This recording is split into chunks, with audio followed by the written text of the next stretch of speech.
Conflict. Are you struggling with being in a conflict with someone? Well, what is a conflict? How would you define that word? And how is conflict different from a disagreement? Hi, I'm Pastor Jeff Kaplan with Strength for Today with Dr. J. I have been involved in pastoral ministry going back to 1985, and I've seen a whole lot of conflict. Well, what exactly is a conflict?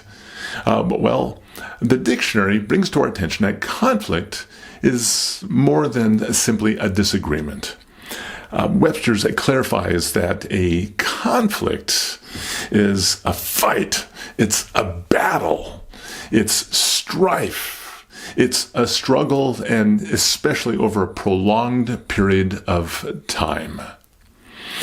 And when we think about what is involved with conflict, it helps us to understand what the original word was and its etymology. The word conflict was derived originally from a Latin term conflictus, which means collision. There is an equivalent term for conflict, which is confligere, which means to strike together.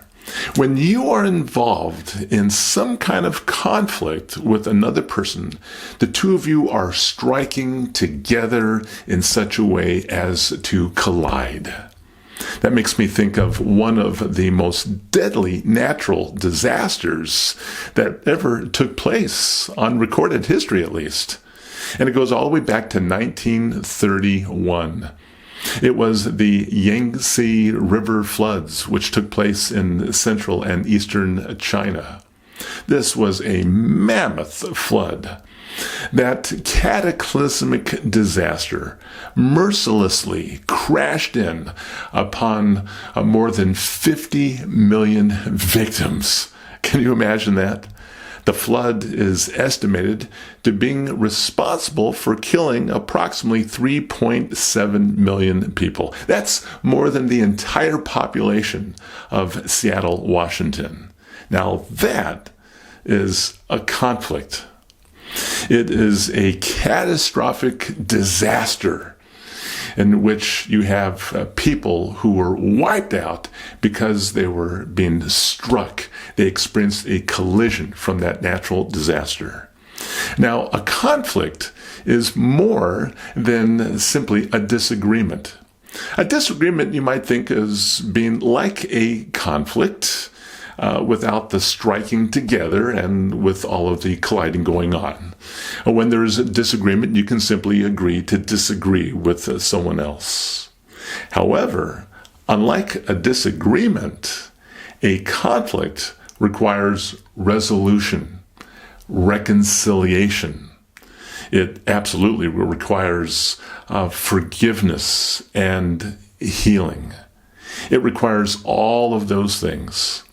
Now, more often than not, conflict comes about as a result of four sinful sources, according to the Bible. And I'd like for us to look at each and every one of these. There's just four of them. One of them happens to be the flesh. In the book of Galatians, we're told in chapter 5, 19 and 20, now the deeds of the flesh are evident, which are immorality, impurity, sensuality, idolatry, sorcery. And then the Apostle Paul goes on to identify 7 sources of conflict that find their source in the flesh. Enmities, strife, jealousy, outbursts of anger, disputes, dissensions, factions. Well, there's another source of conflict besides the flesh, and that would be foolishness. My wife is a kindergarten teacher, and believe me, I hear the stories of all of the foolish activity that takes place between kindergartners who are at war with each other. They sometimes throw chairs, they scream at the top of their lungs, they yank each other's hair. There's foolishness in them, and as a result of that, there's a whole lot of conflict taking place. Well, in Proverbs 18, verse 6, it says, "The words of fools start quarrels." They make people want to beat them. The Living Bible puts it like this: his mouth is his undoing. Now, in addition to the flesh and foolishness, there's another source of conflict which happens quite a bit, and it is simply pride. The book of Proverbs weighs in on this as well. In Proverbs 13, verse 10, it says, "Pride only breeds quarrels, but wisdom is found in those who take advice." Well, beyond those sinful sources of the flesh and foolishness and pride, it's also possible to experience conflict as a result of selfishness. The Apostle James weighs in on this when he says in James 4, verses 1 and 2, "Those conflicts and disputes among you, where do they come from? Do they not come from your cravings that are at war within you? You want something and do not have it, so you commit murder. And you covet something and cannot obtain it, so you engage in disputes and conflicts."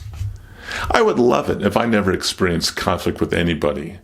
I would love it if I never had conflict with anyone in my family, at church, in the community. And I'm quite sure that you also would greatly appreciate it if you never experienced conflict with anybody, whether it would be with those in your home or those at work or in the community or in any other venue. But I'm not so naive as to think that conflict is never going to take place. It's going to happen. And we need to have some handles in terms of how to deal with conflict, or at least how to minimize a conflict.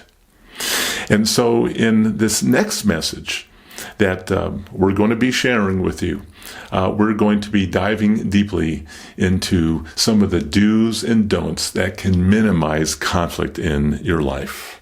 Well, again, this is Pastor Jeff Kaplan with Strength for Today with Dr. J. And if you'd like to drop me a direct message, go ahead and send me an email at strengthfortodaywithdrj@gmail.com.